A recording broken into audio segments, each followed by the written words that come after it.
Morning students. इस video में आपका स्वागत है।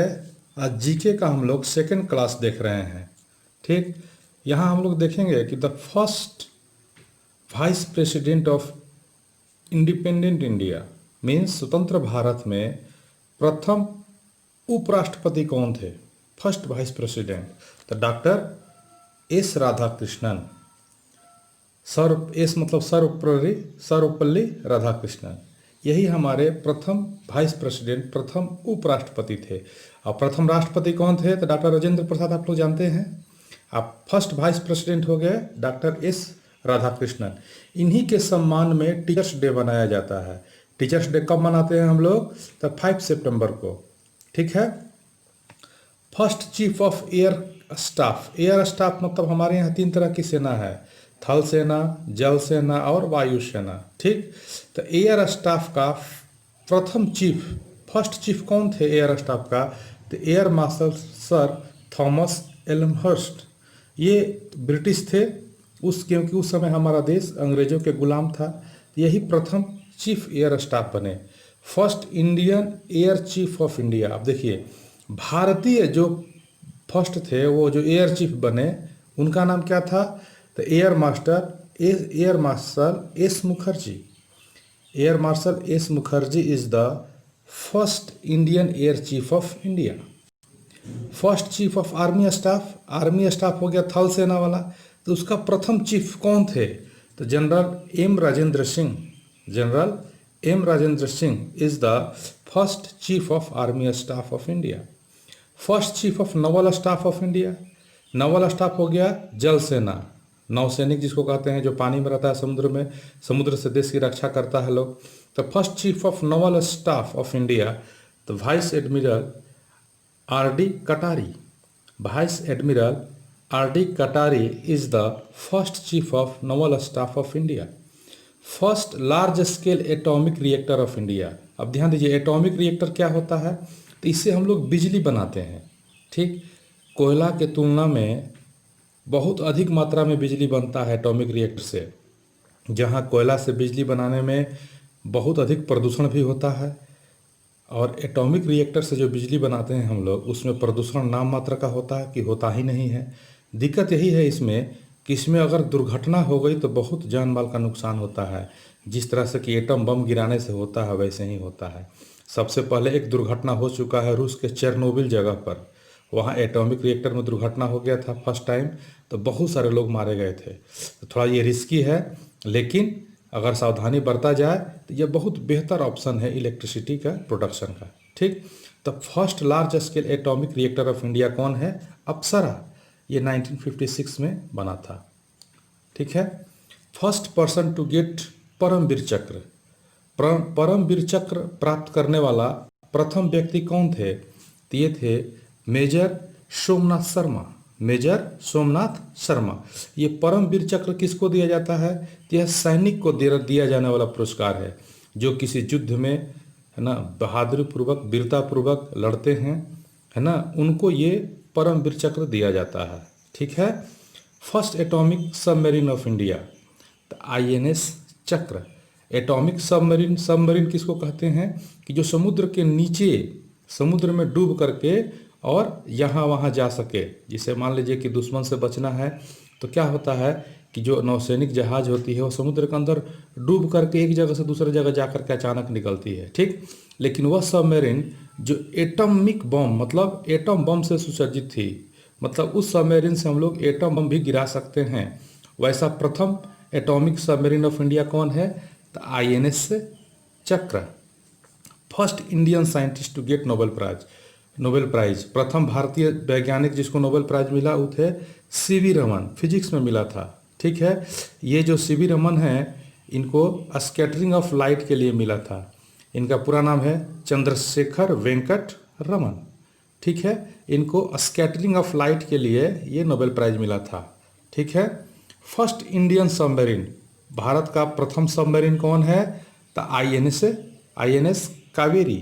INS Kaveri is the first Indian submarine.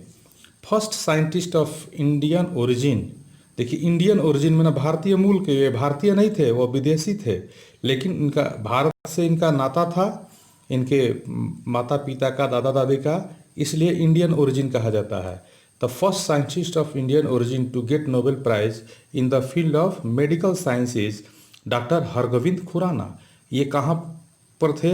ये शिकागो यूनिवर्सिटी में डॉक्टर हरविंद खुराना, ये भारतीय अमेरिकी मीन्स अमेरिका में ये कार्यरत थे और इनका फील्ड था बायोकेमिस्ट्री।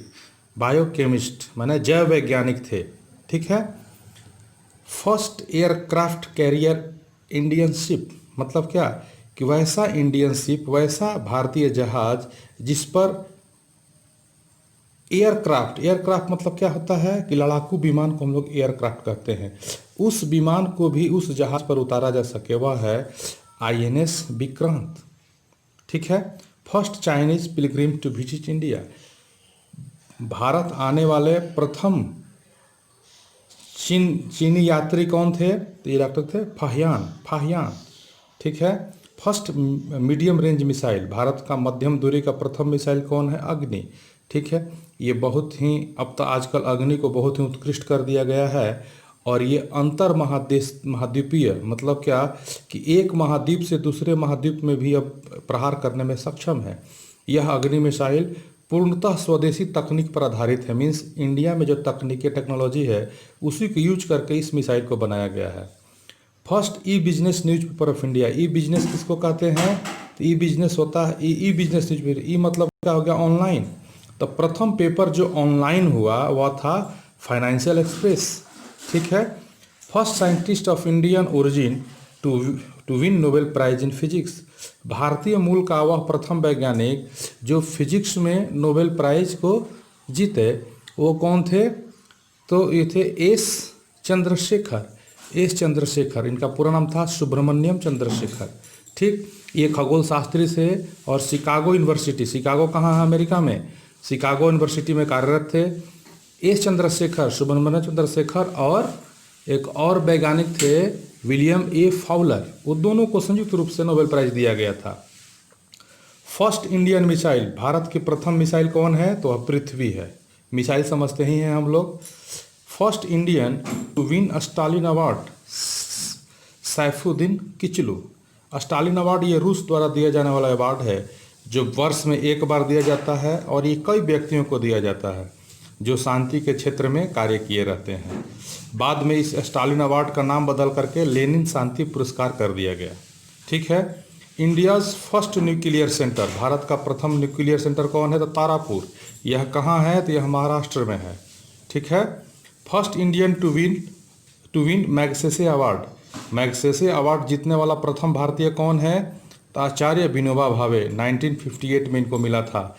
मैग्सेसे अवार्ड साहित्य लिटरेचर के क्षेत्र में दिया जाता है। India's first open university, Bharat की प्रथम ओपन यूनिवर्सिटी कौन है?